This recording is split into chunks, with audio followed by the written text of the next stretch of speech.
Hello! Oh. Welcome everyone back to episode 3 of the Widge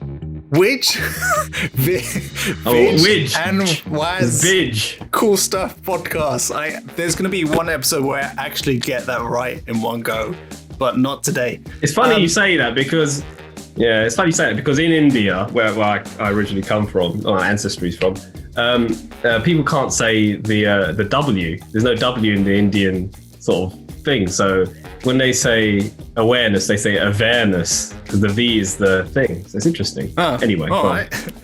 Well, how are you? A bit of useless information. How are you?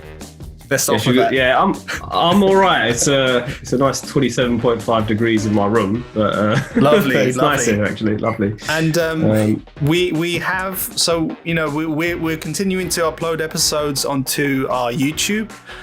Please do check that out. Every view, comment, like, subscribe really helps, and we love to interact with you guys as well. So please, and we've got Instagram and Twitter. So this episode, we're going to concentrate and look at more gaming. And this time, so last time we had, our top 5 consoles. Now we're going to go with top 5 gaming titles of all time. Now, so the interesting thing is, I spoke to Vidge about this, and I sent him some links. And one of them was from one of like the top 5 100 of all time, whatever, is from Business Insider. All right. Now check this. They've based it off Metacritic. Okay, the link is in the comments as well. Okay, but the number one, sitting at number one, they've got Legend of Zelda: Ocarina of Time. Fair and arguable at the same time. But check this. Number 2, they've got Tony Hawk's Pro Skater 2. What do you think about that, Mitch? I think it's a travesty that they'd. I mean, I would say it's a forgettable title. It was actually a big game on the PlayStation 2 when it came out. It was a big game, but I think it's inappropriate to be in that position at all. That made me laugh. Probably one of the best Tony Pro. Don't get me wrong. I haven't played all of them, to be honest, but if it's rated, I've only played the first and that one. I haven't played any others after that.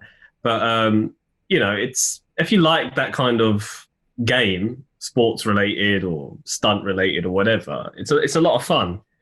But come on, man, it shouldn't be there because it depends. Because saying that, we've got a bias, you and I think I can't really speak for you, but I have a bias, and I think I said to you just moments earlier, is I like action adventure sort of RPG games, not so much RPG now, but the adventure sort of exploration element of games. I like those sort of games. Yeah.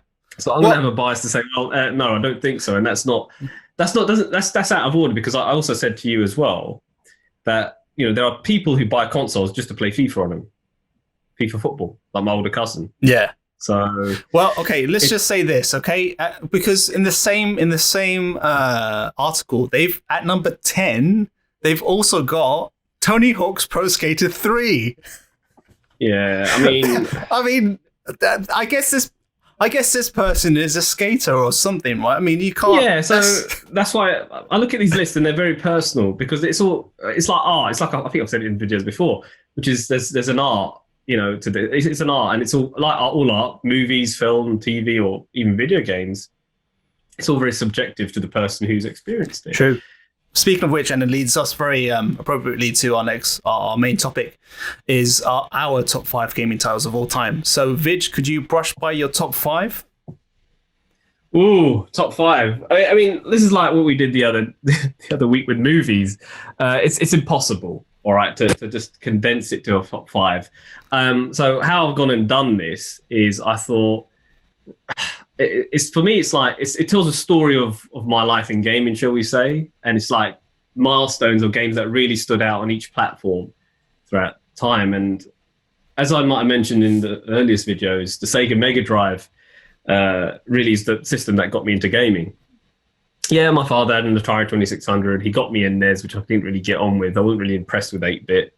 And yeah, I played on a cousin of mine's Master System, but 8-bit wasn't for me. It just didn't really make me want to get into it. It took the Mega Drive with those graphics and the colors and the movement of the game and the depth of the game to really get me into it. And this game was cool, and it was interesting, and it's called Sonic the Hedgehog.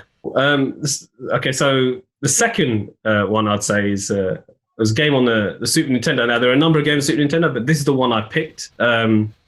Super Metroid by Nintendo. I think it was Intelligent Systems who did it. So yeah, that's the second one, 1994 Nintendo. Great game. So moving on from Super Nintendo, I'd say the next big console I had was PlayStation 1. I think many had PlayStation 1. The console I'll pick on that is this game by Sony themselves. It's called Medieval. Where you play this skeleton knight that's been resurrected and you have to go on your way to save the kingdom or whatever. So that's the third one. The fourth one is on the Nintendo 64, and it's called Zelda Ocarina of Time. So that's a big game in itself in terms of adventure games go, nice. Which I really do love. And as for the fifth one, it's an interesting thing because there's so many games there, and because there's so much that's happened from N64 from here and now, there's just so many great games that to pick one out from. But the reason I picked these four is because the 90s was really when I got a lot of time to play video games since I was growing up. So I'd say the fifth one, gosh, this is tough, but it's a Game Boy Advance title. Okay, so you're thinking, what? You've got all these 3D games, but it's one that I really liked, and it's a Castlevania title called Aria of Sorrow. And I really like that one. Yeah. Cool. Yeah. Oh, I've noticed you don't have a lot of titles in. Yeah, they're all kind of like older titles. Yeah. Cool. They're classics. All right. They're classics. Okay. And we'll touch on why they're older titles when we get to it. But go on. You get to your point. All right. So, and again, likewise, it's very tough, right? Likewise with you, Vij. I've gamed since young. I've basically evolved through the gaming as it comes. I do a lot of online gaming now. I mean, I used to play World of Warcraft for a while, so that I evolved with the times as they came. So with that said, I do have some more recent titles in my top 5. First pick is Last of Us. All right. And okay. I will come back to that in a little bit, but freaking love that title. Okay, and then second title on the SNES. Of course, it's just iconic, Super Mario World. Good one. Good. You can't. Yeah, you can't. It's for me. That's kind of undisputed. You can't argue that. Number 3 actually is the same as yours. It's Zelda Ocarina of Time on the N64. I know we kind of discussed about No Clash, but I have to say that. I mean, I love that game so much. Yeah. Number 4 is I'm not gonna pick one specific. Okay. It's GTA, right? Yeah. And GTA spans across, a lot of kind of evolutions from like the bird's eye view, top down, till where it is now. So I've been playing all the GTAs, and I'm a huge fan. I think it has so much richness in that. So we'll come back to that in a bit. And then lastly, actually, is primarily a PC title, Age of Empires 2. Yes. Okay, so that's my top 5. Now, Vij, let's go back to you for a sec. Now, let's go to number 1 first. Okay. What Sonic the Hedgehog special to you, and why? It was the first game that I really loved, and it's Sega's. It actually put Sega on the map again. It didn't just make me get into gaming. It did a lot for Sega by giving them the power it needed to take on Nintendo in the 90s, and make sure that the Mega Drive was a top-selling console, and it was for between 92 and 93. But that's a different thing altogether. The game itself was so amazing because as soon as it's so easy as well as a kid growing up. You just, all it is you got the D-pad which controls the hedgehog, and you got A, B, and C, which are the 3 buttons on the pad, and all of them do the same thing. All you do is jump. And your jump is also your attack. He spins into a ball and he attacks the badniks. And the objective of the game is to collect 50 rings to get the big ring at the end of the level, and you can get into the special stages. You collect all the Chaos Emeralds. There's about 6 in this game, and then you take on Robotnik towards the end. Now you can complete the game without getting all the Chaos Emeralds. You just don't get the good ending. But the challenge of the game was, okay, you play it through once, that's great, and then you see Dr. Robotnik holding all the Chaos Emeralds at the end saying, try again. and it'll egg you on to give you that replay value. We play the game again to get all those, see how many of these Chaos Emeralds you can get. So there's that, and it's not only is it a fun game to play in terms of the gameplay mechanic, it's fun because of the way the graphics look, how colourful they look, how the parallax scrolling in the background works. You see the waterfalls in Green Hill Zone, the colours of the actual vibrant greens, the sound effects as well. The music was amazing, created by Masato Nakamura of this Japanese pop band called Dreams Come True, and the Sega hired him to do this for the soundtrack for all the levels, and the level music design was amazing. The music was amazing. It's a perfect game, in my opinion, for that year. And it's what really made me appreciate what video games were at that time. And it's really what got me into gaming. I love that game. And yes, it spawned subsequent sequels. And a lot of people say, well, why Sonic 1? Why not Sonic 2? Why not Sonic CD and the Mega CD or whatever else there was, Sonic 3 and Knuckles and all that. And they're all great games, don't get me wrong. And obviously Sonic has sort of had a fall from grace in regards to his softwares, as at the turn of the millennium. But for me, it was that Mega Drive era of Sonic games that was really a good time for me. That was like one of my favorite games of all time for sure. So that's my first game, shall we say? Very warm memories of that game. Hedgehog. I mean, Hedgehog was definitely Sonic Hedgehog was a real special game. It's I see it as the Super Mario equivalent for Sega, right? Man, he was better than Mario. What are you talking about? I mean, I stick with Super Mario, but Sonic the Hedgehog is definitely. Don't get me wrong. I love the Mario games too. I love them. I got Mario Odyssey on my Switch, and I have played a lot of the Mario games, right? And I agree with you on that. He is a good, but it's good that Sonic was there, because if Sonic didn't exist, I don't think. And you're gonna think, what are you kidding me? I don't think Nintendo will be under as much pressure to make their games as good as Sega. There has to be a competitor. And I think, absolutely right. Okay, so I'll go through my one. So mine was my first pick was, and these are in no priority order, by the way. There's just my picks out of the lot. But I chose Last of Us, and I guess for the biggest reason is because it is so rich in story and the narrative. That's kind of my background, right? That's a scary game, man. I'm in production, game. I love that storytelling, and to have that evolve so much in the game. I mean, we've seen story like heavy and rich storylines in games evolve over time, but for this one to have such a close impact for this kind of father-daughter relationship.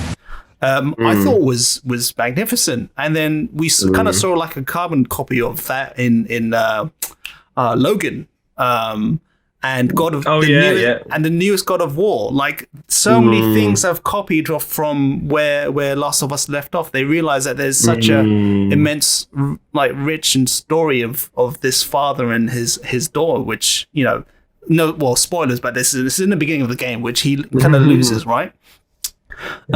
And everything from the gameplay, the experience, I thought was just top class. Yeah. It's won so many accolades as well. It's just your Golden Joystick Awards, and so many things. It's won. It's won a BAFTA as well. So it's a great film. The critics loved it, and great the people film. loved it. Yeah, exactly. Yeah, film game, I should say. It's a movie game. If you look at it, it's like you're playing a movie. But I mean, and it's got that cinematic feel to it. So it really does engage you, and it's frightening for me to play that game. Survival horrors, man. Ever since Resident Evil, and you're playing at night time on your PlayStation 1, oh no, it's too scary, man. Yeah, it's scary. It is definitely like a horror thriller, and it's more than just zombies coming at you. By the way, there's such a beautiful story in that. So that's the main reasons it's my number one, and I hadn't experienced a game with just such a level of immersion. I didn't feel as connected to. I mean, I just felt so connected with these characters. Yeah, I felt so much love for them. So yeah, that's my first pick. Let's go over to number 2. Mr. Vidge. It's funny because if this was like the movie game crossover, would you pick Aliens? There's been a lot of AVP games out there, I gotta tell you. That's a whole. We could do an episode on that, on my relationship with Alien, because I played all the Alien games because I'm a fan of them on the thing. But anyway, my number 2, and it's funny you mentioned Aliens because the original in this series was inspired by Aliens. Funny enough, or Alien. It's called Super Metroid. It's the third in Nintendo's Metroid series franchise, and I'm a huge Metroid fan. Very good pick. Samus. And Samus Aran, bounty hunter. What it was actually, I mean, I was tempted to go with your Super Nintendo pick, but I had to go with this because for me this was such a challenge as a game. I loved it. I loved the atmosphere, the music builds. Yes, it's 16-bit, but it's the best 16-bit we'll get. It's definitely a step up from anything that I've seen. The amount of work they put onto it, and compare it to the original Metroid, which was on the NES, and the Metroid 2: Return of Samus, which there is a remake of on the 3DS, by the way. But Return of Samus on the Game Boy, it was great for what it was, but because of the monochrome color scheme on the Game Boy, you couldn't really see what was going on. It's a very hard, linear but hard game to play. With this one, the graphics again were inviting. It was playable and it was a challenge, and I really liked the story of this particular game, where you have to go to this planet to retrieve this Metroid that's been stolen by the leader of the space pirates known as Ridley. And again, it's called Ridley because it's named after Ridley Scott as the homage to Alien, and it has that whole Alien feel to it. Again, it's the first of what we call a Metroidvania style game. It's a case of, okay, you got your character, you got your level design, and if you press the start button, you open up the map and you can see the map of all the rooms that you have to explore. And you have to obviously it's a problem solving adventure game. You have to work out, okay, so how does this door open? Okay, there's a secret passage here. If I drop a bomb here, if I can go in the ball, I can scroll into this room. So it's a problem solving game that's really fun, and I love the way the controls work. I love the way that you have such amazing sound in this game. The music is amazing because of the atmosphere that it sets. It's not like your steady action theme. You also have somber tones as well when you're in a watery area where you have to traverse the terrain there and get to the bosses. And the boss battles are very different as well. It's not just like one style of boss. One boss might fly around and attack you. One boss might just be a big giant thing that you have to run around and shoot up. So it's so much variety in the gameplay for a game that can. My grandma watched me play this game, and when I had it, she was like telling me everything looks the same because you're going from one room to another, but it really doesn't if you really look into this game. And I think it's the one of the best games, if not one of the better games on the Super Nintendo for sure, because it really does challenge you and it is really fun to play. And it has replay value, which is, okay, can I find all the hidden items next playthrough? Can I Easter eggs? Easter eggs, or can I get to the game quicker? Can I get to the game quicker and shoot the evil evolved version of Mother Brain, which is the last boss? It's a very challenging game, but I really liked it, and it really did open my eyes, and it made me think, you know what, this is my favorite Super Nintendo game. I never actually played it on the Super Nintendo, believe it or not. I only became aware of it's actually one of the last Metroid games I've played, because I actually was introduced to this genre via Metroid Fusion on the Advance, and then I went back and played Super Metroid, and I think it was like I only paid 30 pence for it on the Wii U eShop. I downloaded it and played it on the Wii U. So that's how I played and completed it, and how I owned it. I found, this is a bit that irritates me. I found this game, if you want to actually buy a cartridge of this game, somebody had it sealed, and they were selling it for 10 grand on eBay. And it just really made me sad, because it was like, you're charging 10 grand for arguably a really great game, yes. Yeah. But 10 grand just because it's sealed, it made me sad, because that was like sealed and nobody got to play that game when it came out. That's a childhood of somebody's you've taken away and you've sealed in a box for someone to collect. But that's my second game, Super Metroid. Definitely the best sort of 2D, arguably the best 2D Metroid game. And there are others that have come out that could easily challenge that. But for me, that's the one. Yeah. For its time, it was great. It was great. Yeah, absolutely. All right. Okay. So my second pick was Super Mario World, released 1990. Okay.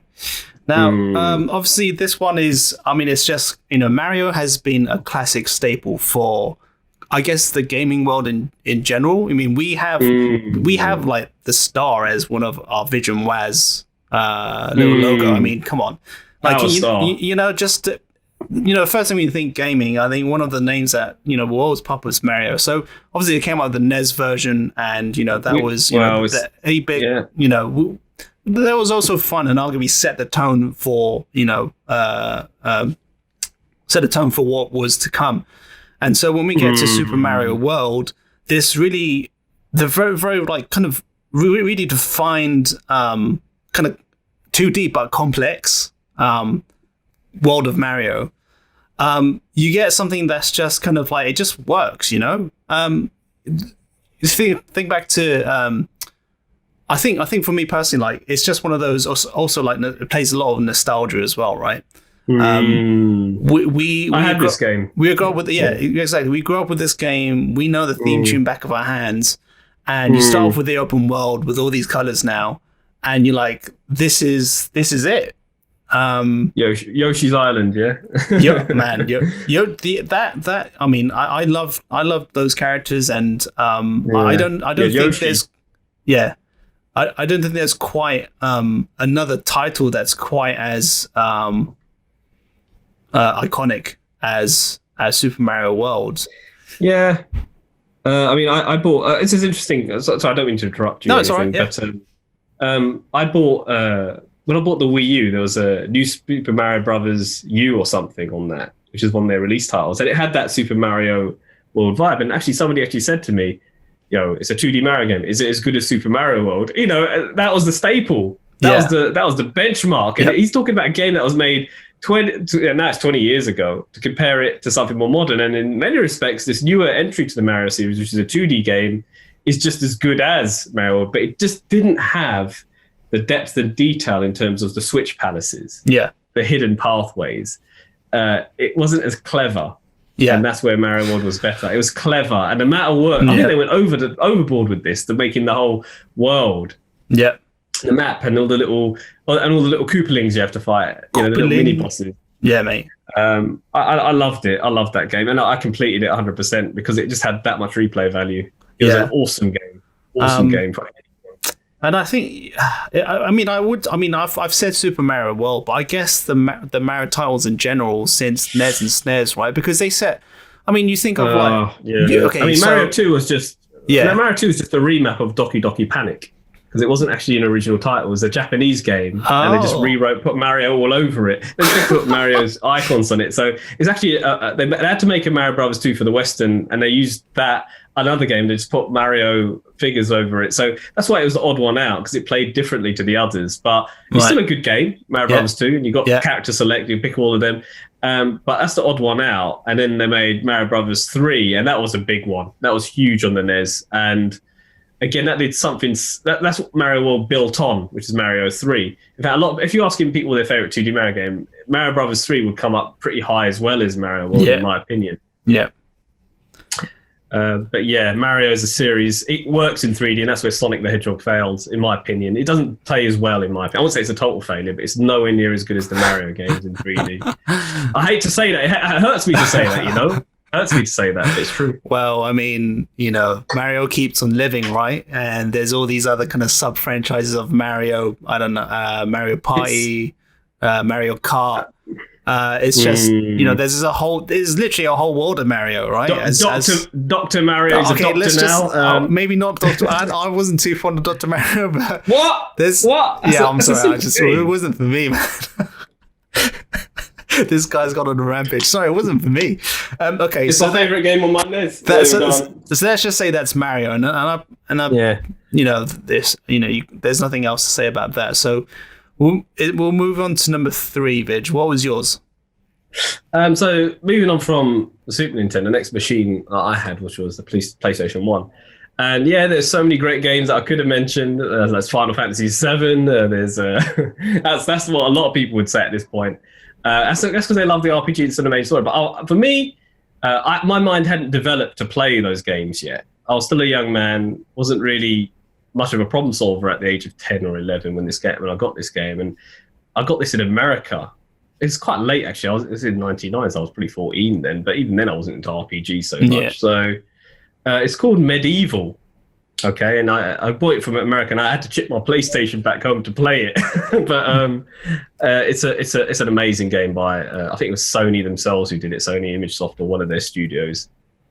I could be wrong with calling it ImageSoft. There was a studio that was second party to Sony which made it, and it tells the story of it's a 3D adventure game, hack and slash sort of adventure game where you play a knight that's sort of been resurrected. With this evil, there's basically this evil wizard or something that's resurrected, and he's come back. He basically wants to spread darkness across this land, basically, of whatever it's called. I can't remember the name of the land. And you basically wake up in this crypt, and you've been resurrected, and you've got to go through each level, and you have to eventually face Zarok, which is this evil wizard towards the end. And each level I mean, the problem with the PlayStation, and people, there's a girl that I work with, and she says the same thing, which is the graphics were not that polished compared to like the PS2. So even though it's 3D, it's still sort of early era 3D, and they've actually remade this game on the PS4, and it's got a nice polish to it. And they also remade it on the PSP, but I didn't like the camera angles on the PSP version, so the PS1 version up until that point was. And that's the problem with these 3D games, which is the camera angles. Can you see what's going on? Yeah, can you see what's next? And you see, that's what I didn't like about a lot of 3D games. That's why I thought, what is this like? And the way the camera would work, and you'd have to move the camera just to move it like those Bubsy Bobcat 3D. That was terrible. I had that on the PlayStation. It was horrible. I couldn't see what was happening next, and unless you move the camera. And the thing with Medieval is you actually had a camera. You can move it quite easily with the L and R buttons. As you could see where the zombies were going to come at you, and you just had to slash them with your sword. And what I loved about this game was, you'd hop, you'd attack, you'd have all these different attacks with your sword. You can spin it. You'd also be able to get an arsenal of weapons. So if you kill enough of the bad guys, you'd then fill up a chalice in the level. Yeah. And then you go to this place called the Hall of Heroes, and you'd be able to get you meet a hero who was basically fought in a war, who knows you back then, because all these heroes died in the first war with Zarok, and they give you their weapons. And you get better things than a sword. You get a club, you get a hammer, you get all these other weapons that are more effective at fighting certain bad guys. So what I liked about this game, is you go through these levels. The boss battles, again, when you get to certain areas, they're all different, and they're all quite a challenge as well, and they all have their different hit points. And the way that the graphics are for its time is actually really good, and that's what I like about Medieval. It's actually a very good story-driven game that keeps you engaged. You want to know what's happening next. You want to see what goes on. And if you like gothic horror like me, and you're you have a dark sense of humor, morbid sense of humor, you like this game. It's a really good adventure action game, which has a nice sort of finish. And it had a sequel, which I didn't think was as good. It's still a good game, but the first Medieval that really did strike out at me is a very, very good PlayStation entry. And I'm emotionally attached to it because I own the game. I played it quite well. It had a lot of replay value for me. Yes, I know there were much better games like Resident Evil, a GTA or Final Fantasy VII on the PS1, and a lot of people hold those games very highly as well. And they're probably rated higher than the game I mentioned, but this is the game I liked, and what I really liked about it was the way it played. And that's me. Yeah. Nice. Yeah. Okay. I'll go through my number 3, which is number 1 on Business Insider. So, yeah. But it's okay. So it's Zelda: Ocarina of Time. All right, and it's it's part of the Legend of Zelda titles. For those of you aren't aware, they have these on Switch and everything Nintendo right now. Ocarina of Time was something special. So. First Zelda come out on the N64, and this was a huge game. It was massive. Okay, so I'm going to tell you, it had everything. So you have it in kind of 2 parts. You do everything as young Link, and then you get a chance after you grab the Master Sword to go forward in time. All right. As older Link, you have to do a whole series of stuff there, and then you kind of have this ability to go back and forth in time, and everything kind of everything you do in that sense can be affected in the past and the future, right? And I thought that was amazing. I love the aspect of time travel. Back to the Future is one of my favorite films, and I think to have that amount of complexity in this kind of RPG was for me, it was fascinating. You had so many levels per each kind of stage of Link, young Link and old Link. Each kind of level you had, as young and old Link, had kind of its own little bosses. Each stage was very puzzle driven, and I think that was for me the biggest fun of it all. Figuring out the dungeons and the getting through them and the problem solving aspects of each dungeon and how they're all different, and the everything's water temple, different. for example. Exactly, everything's different. And how you had to swim, you had to go up and down, and you had to find out the blocks that would get there. And you had this little ocarina that you'd kind of learn new music for, which was like, what? You just learn new music and you summon your Epona, your horse. You change from night to day. You know, there's all sorts. And all in an attempt to save Zelda. I think with the pony you had to do something. You had to go to Malon's ranch and you had to unlock a pony. You had to unlock the pony. And you had to win a race. You had to unlock the horse. Yeah, you had to win that little race against that little git or something, and you win. And then you get to keep the horse. The horse's name was Epona, isn't it? So you get to keep Epona, That's it. So it's a very, very, and it made the game a lot easier because you could traverse the Hyrule field from one area to the other. Huge. Quicker. Yeah, that field was so much better with the horse. That game was massive. It had so many dungeons, and it's just a classic for me. And you get to the final stage, I was going to say Gandalf. Gandalf the Grey. No, it's Ganondorf. I don't know what I was going to say. Anyway, Ganondorf. And you finally get to this boss and you fight him and you beat him and you're just like, oh, finally, like I've come all this way. I've come all this way. I've traveled back in time and back to the future just to like hit you up, just like smash you in the face. Tennis style. The presentation. What I love about that boss battle at the end is that presentation where he's playing on the piano as you enter, and then you come in there and he gets up, and it's pretty epic. I thought it was an epic little fight at the end. It was very epic. It's the little details I like of these things. The finishing. Really. Really, absolutely. Yeah, for sure. All right. Yeah. All right. Okay, so that's our 3. Vig, your number 4, please. It's the same as yours. It's your number 3. Oh shit, you're right. Yeah. anything to add to that? Ruined it. Anything to add? There's a lot I could add. The game, funnily enough, was a tech demo, wasn't it, for the Nintendo 64 itself? And it was actually meant to be a release title for the 64 DD, which was an add-on for it.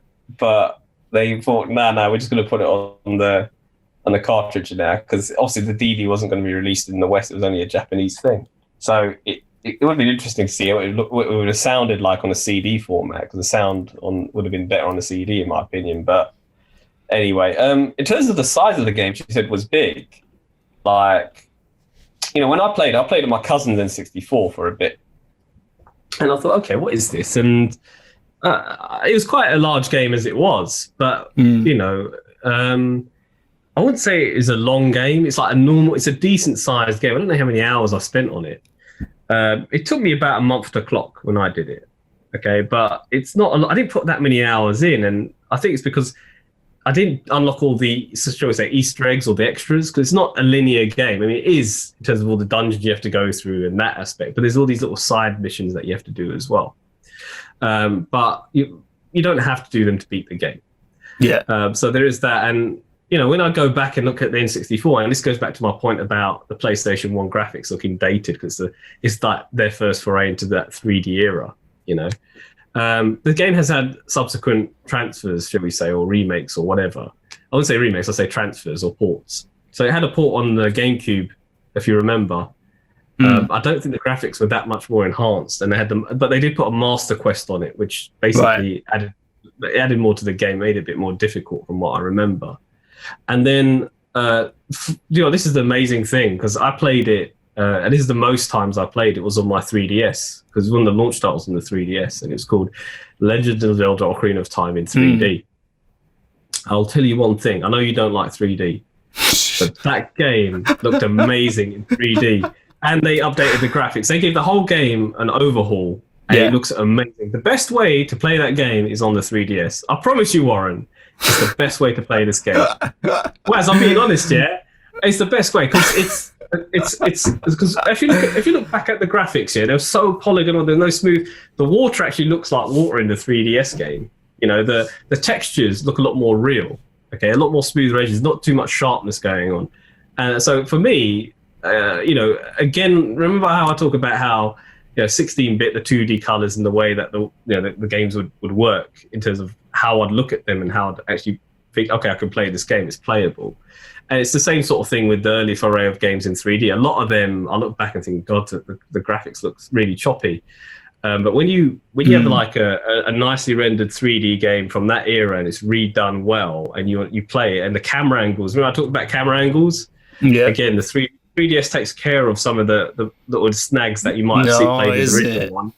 And I'll also say, with the way the button layout is on the because N64, I know it's a divided opinion here. That controller was a bit of a carbuncle. It's a bit all over the place. Yeah. I mean, I can understand what they're trying to do because you've got the middle bit where you control it with the thumb pad, which you hold on to, and you got the other bit if you want to for the action buttons, and the other bit on the side which had the D-pad was for the 2D games. That's where they were going with this, but it was just awkward to hold, in my opinion. Okay, because if you wanted to, touch the other R button or the L button, and you have to move your hand or whatever. Yeah, I mean, it was cool. You had the Z button underneath where you could get your crossbow and you can aim things, but the 3DS, does a better job in terms of how we deal with the 3D now because you have that circle pad. It's just more compact and easier to control, and that's why I really do. But I think if you're going to play that game, the 3DS edition is the best version of it. For playing all the others. But interesting.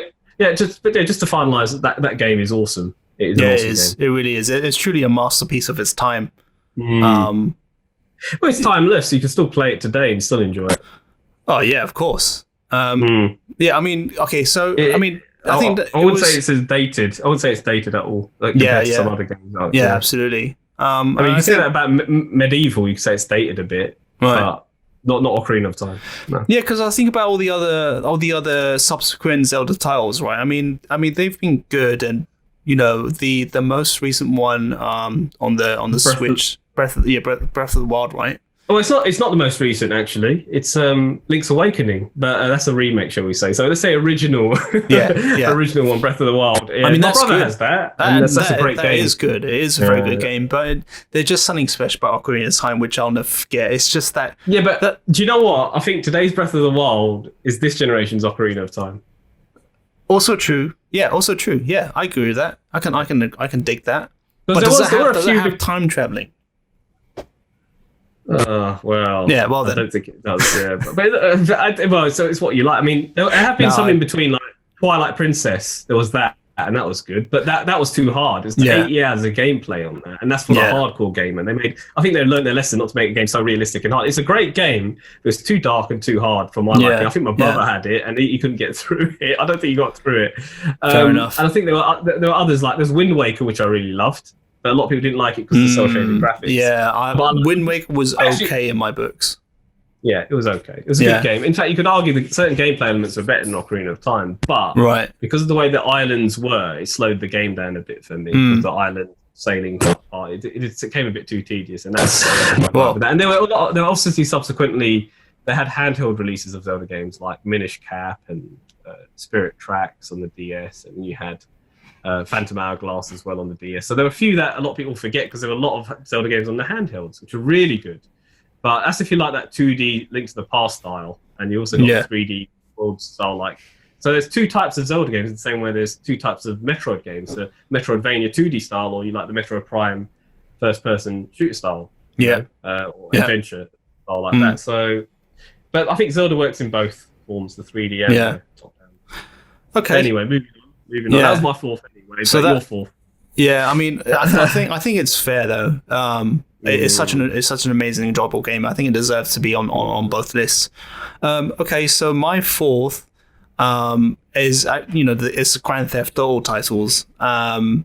This is a title that's been going on for a long time. Started off from top-down view, bird's eye, and it was just this dude. You're playing as this person who's kind of running right around town. You can steal cars and just, kill off people, do some side missions, and get police stars. The more stars you get, the more police come chase you.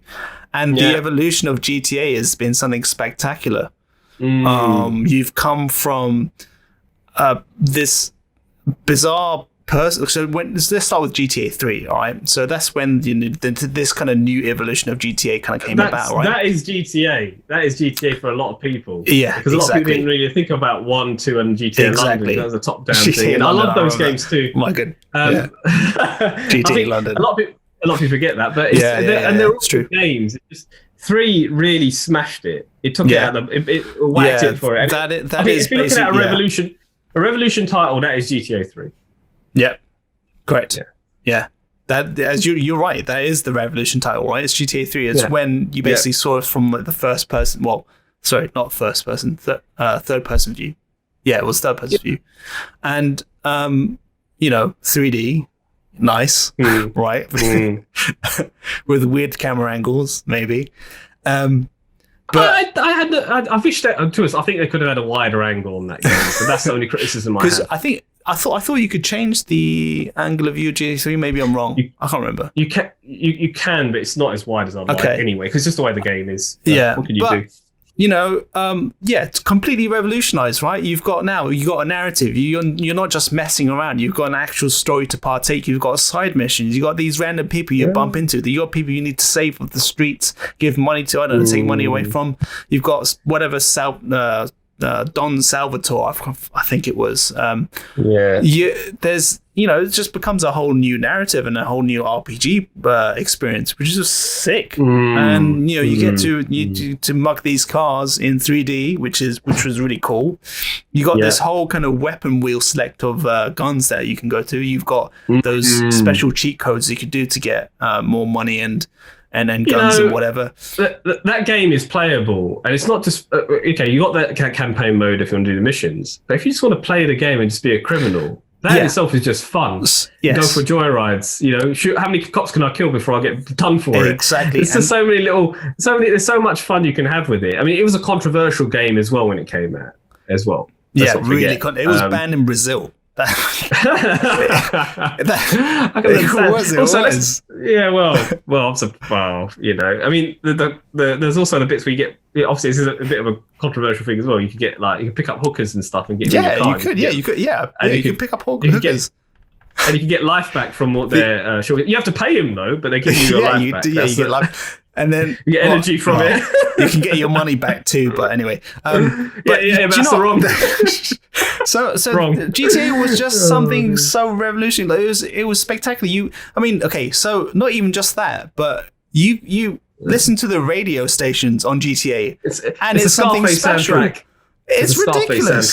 You've got this guy, I think Laszlo, right? Yeah. He's got his own talk show, and the adverts that you hear is basically. It's America's satire playing on, what America is, right? Well, they did that. They did that on the first GTA game, if you remember. They had little radio stations, but then on this one, they've really expanded. They really expanded on it, and it's quite funny listening to things, and I like it. And subsequently, we moved to what I really loved. What they did with the sequels. Sorry to cut you off. No, it's all right. Always, but with Vice City and San Andreas. And they're solid entries. Like Vice City's the 80s. If you love the 80s, all that nostalgia. Yeah, oh my goodness. That gave the game personality. Yeah. That gave the game so much more of a stronger personality. Yeah. Like the guy had the character you played was Tommy Vercetti. That was his name. Yeah. And you played as him. Yeah, and it was him and his adventures he'd gone. And that to me, like I had a friend in school who goes, badly need to get Vice City, man. I want that game so bad, but my mum won't let me buy it and stuff like this because it was again a controversial thing. But it was so controversial. I think, and you had San Andreas afterwards, which was towards the end of the PS lifetime. But they were both very good games. Both very good games. I think that's the pinnacle of graphics. I know there was 4 and 5, which I haven't even played because I heard that they're knowing. I think that 4 they said they lost the magic of GTA. And 5 was really good, apparently, but again, like... Yeah, I mean, funny you say that. I still play 5. 5 is... Okay, I'll tell you why 5 is another step forward, right? Because they introduce online play.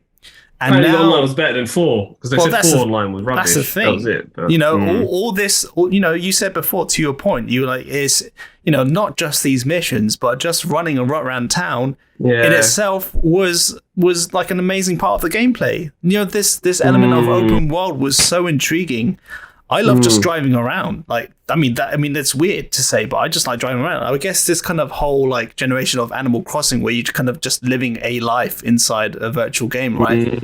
I just like driving around. It's weird, but I just like doing it. So online play is just like the absolute complete freedom just to do whatever the F you want. And it was so enticing. There's something else I'm going to say is like GTA 4 Vice City was the first time you actually heard the guy speak. I mean, GTA 3 was this guy who's mute. He was like green khaki like trousers, leather jacket, mute, like a Fonz hairstyle. And then you finally had someone who had a voice. And you know, as you rightly said, it really gave GTA series, you know, its character, right? San Andreas, love that game. Oh my god, CJ, Carl Johnson, one of the greatest ones of all time. And then now we come to this thing where we're going back to, we went to Liberty City, San Andreas, we go back to Liberty City in GTA 4. And bear in mind, you've also got the Ballad of Gay Tony, and you've got the motorcycle one. Can't remember. I didn't play that much. And then we go back to San Andreas for GTA 5, another beautiful world and 3 characters. And then there's this online mode, which is just ridiculous now. That's what people play it for now. That's why people still play that game, and it's not online, and that's what's kept it. That's why it's coming out on PS5. But then I'm surprised because a lot of people actually, this girl that I work with, she says, they're just rehashing old games now. I'd rather them just release something new, which is fair enough. Yeah, I also I agree strongly with that point. Yeah, that's a real shame. But you know, they know now that they can milk it, so they can, because people will buy it because they love that game that much. They'll play it again on the PS5 because they want to play it in super 4K graphics or whatever it is. I don't know. Maybe they're hoping they'll add something worth it, but revamped. I don't know. We'll see. I don't know. Anyway, so we spend maybe a bit too much time on, but that's you know, that's a title which I think is you know of its time. And then last but not least, Vij, you're number 5. You know, I know that I've said like 18 years of gaming that haven't sort of been accounted for, but I have to stress this, which is, you know, the golden years of gaming is when you're young, you're not like in higher education and you're not working. You know, this is it. When you get older, you have less time to do these sort of things. And don't get me wrong, I still love to play a good game every now and then. It's just, you know, this is like my time of when I like to play games. And for me, I think after when I was in my uni years, when I met you, you know, I found that people were more interested in actually playing the game, and I found more time actually with you guys and spending time and going out with you guys and actually playing the games. But then it didn't mean that I negated the gaming or whatever. It's just that I wouldn't say I lost interest. It's just I just didn't have much time to play those really cool, in-depth games. However, the 5th game, I'll say, is a weird one in the sense that it's a handheld game for the Game Boy Advance. Now, I love the Game Boy Advance. It's basically the power of your Mega Drive and your SNES in your hands. It had the best of both. And this game is a series. I love the whole series. That's why I'm mentioning this game. But this is the best in the series, in my opinion. It's called Castlevania Aria of Sorrow. And it came out in 2003. I got it like a year after it came out, and I've got all of the sort of Castlevania Advance games and the DS games afterwards. And Castlevania is a series that's been going on since the original Nintendo. It's had its changes from entry to entry, and it became part of the whole what we call the Metroidvania sort of style of games, with the entry of Symphony of the Night on the PlayStation, which again is a great game, and a lot of people actually say that's the best Castlevania game, and I can understand why they say that, but for me, Aria of Sorrow is a much more challenging game, shall we say, than Symphony of the Night, and that's why I'll have to say that. I know Symphony of the Night has some nice finishes, it's got this campy voice acting and things like that, which is fun, and it probably had a lot more effort that went into it, but Aria of Sorrow as a game and the way you go through it and all the puzzles that you go through, and it is again like Super Metroid and very much a Metroidvania style game, but it's the best of the Castlevania Metroidvania style games. So again, you have RPG elements in there too, where you can level up after killing enough bad guys, your weapons that you collect from playing the game and the exploration of it. The boss battles are really hard. I just want to stress that they're hard in this game, and they are a challenge. And when you do beat a boss and you level up, there's such a sense of fulfillment, and that's why I really like this game. You know you've done really good to get past the boss because it's so hard, and you literally, your life bar is literally flashing when you've beaten that boss. And then you get into the save room and you get your energy back up, and then you're ready to explore the rest of the castle and find Dracula or whoever the bad guy was in that game. It wasn't Dracula; it was basically his incarnation. That's where it's set. And with the timeline, it's very complex with Castlevania because there've been so many games in the entry. But this one I liked because it departs from playing a Belmont, shall we say, who is like the traditional protagonist of most of the games. It's basically around that family, and same with the Netflix TV show. It's just a shame with what's happened with Castlevania as a series now because Konami have sort of stepped away from it, and there hasn't been a Castlevania game for a very, very long time now. I think Lords of Shadow 2 was the last notable one, and that again was they tried something different with that. But I'm talking about really those Metroidvania style games. They don't make them like that anymore, and they do make a few on the indie sort of shops on the Switch eShop. There are a few like that where the original creator has created his own version. I forget its name but it's not. It's actually a Castlevania clone, and it plays like a Castlevania game, but it's just not got the Castlevania branding. So there are games that still exist, but not like that. But obviously Konami aren't doing it, and it's sad that Netflix is doing more Castlevania than Konami now. But it is what it is. But I liked that style of game, and that game had a lot of replay value. It kept me busy, and it was a handheld game. And I think for me back then, I transitioned from console gaming for a bit to handheld gaming. Because you're on the go, and my commute to the uni was like over an hour, so it kept me occupied on that commute when I was going to work to uni and back. And there were a lot of GBA games that I owned. I had so many of them, but this particular one, really stood out as a game that I really, really liked, and I think it's worth a lot of money because I've got it in box. It's like £100 on eBay if I want to sell it now because it's such a cool game. Wow! Because games like that, are so rare they don't make them anymore. So they go up in price. They don't make them like this anymore. Yeah, and it's Konami, so they're not going to be making anything like this anymore. So they're going to, to that point, actually, when you mentioned, funny you mentioned Konami. Hang on, wait. Have I got this right? I was going to say Metal Gear. Yeah, it's Konami's. That's their. Shall we say their action? Because basically, the Konami got rid of Hideo Kojima, right? And they were like, okay, that's bad. Yeah, that was a heartbreak.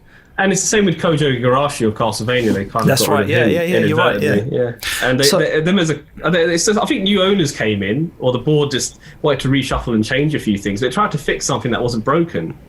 And that's the thing, and it's really sad. And now Konami, all they do is they make gambling machines now. I think that's what they do. The pachinko machines, right, in Japan. Yeah, that's it. Yeah, that's what they're focusing on. I've been to one. They're the talk of the town, mate. You should go in and have a go. It's basically like the arcades of our time. So let's just round up, and I think before I leave on my last pick, which is Age of Empires 2, my honorable mention would be Metal Gear Solid. I also spent so much time on that series. Funny we mentioned that because Hideo Kojima I thought was a genius. And, I think there's a trend here for my picks. Why I picked Last of Us, which is also very cinematic storytelling. Again, Metal Gear was the same thing. I don't know about the fourth game, but go on. Maybe not the fourth, but maybe a bit too long cinematic cutscenes. Let's just say. Man, it was more. It's like, do you want any video game with that movie? That's what I thought that game was. Exactly, that's what it was. So that's why it isn't sitting there, because I think it's not for everyone. This stealth tactical kind of gameplay with extremely long cutscenes. So some people will just be like, I don't have time for it.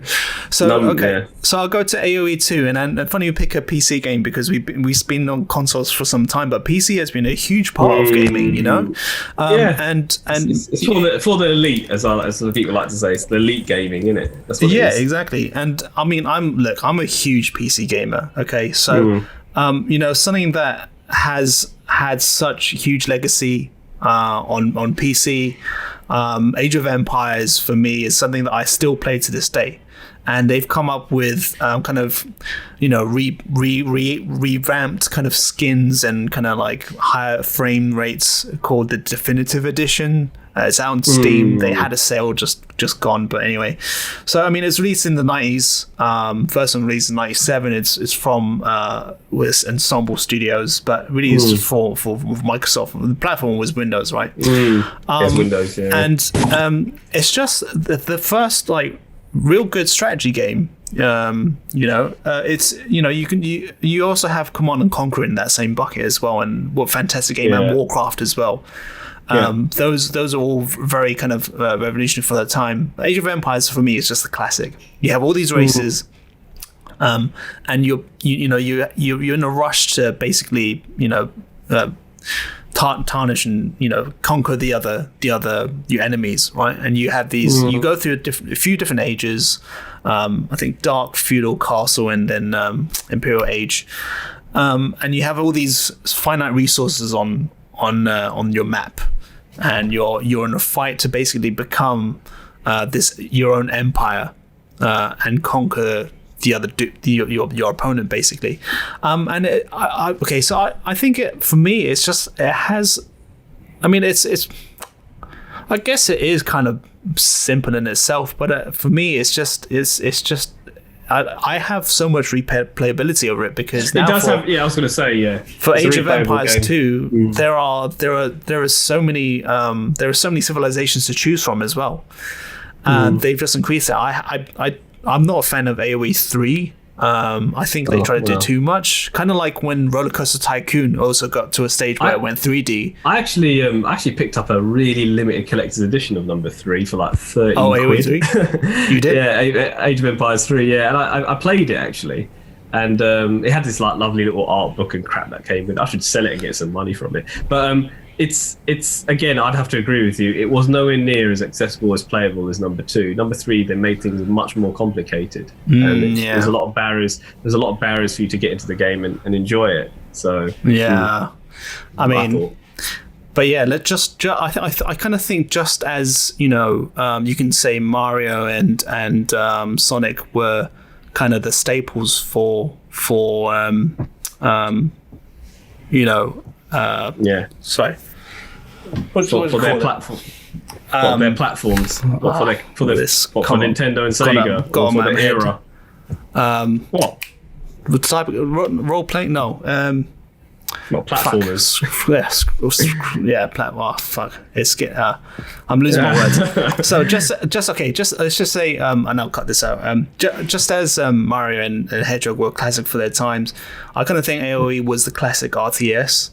I mean, given there are CNC and Warcraft, like I just said, but AOE will for me just stand the test of time.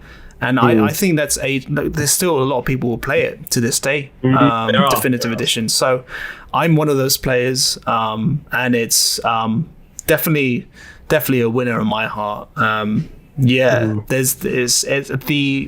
think once you start to master and understand the strategy, it just gets better.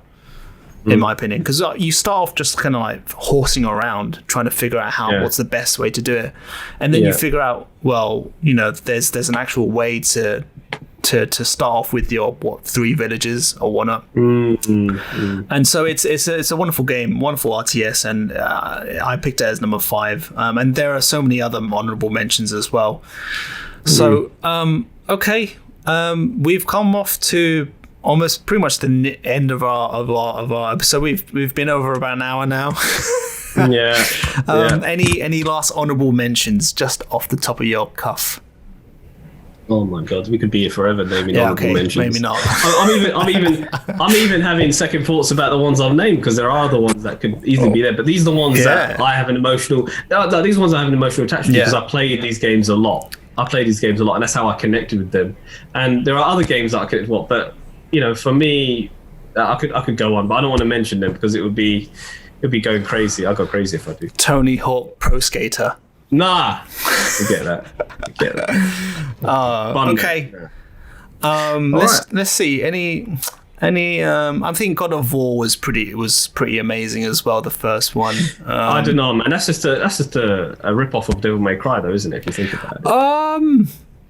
Yeah, I guess so. Got you there. So this is the thing that I have with newer games, which is you think that Devil May Cry was pretty sick too. I loved Devil May Cry. That was good. There you go. So this is the issue I have with newer games. It's like I look at this new game and I think, is it just copying something I played before? But it's just building on it. It's building on it, and it's original. It's about original content. And I'm not saying it doesn't exist. It does. But I have issues with that. Yeah, you're right. I think the father of hack and slash, you'd have to give it to Devil May Cry. Okay, well, I think, let's just leave it at that. Yeah. Man. Well, but if you guys have your top fives, maybe you want to leave it in the comment section below. Create a little bit of a please. Debate. This is we love doing we Vidge and I, we have a chat, and this for us is something that we're passionate about. So please do leave your comments, and we'd love to get back to you and go and hear your top five. So remember, please do subscribe and like and comment and share as well. Every little helps with us. And as always, thanks for listening in. Yeah. Until next time, toodaloo, Toodaloo.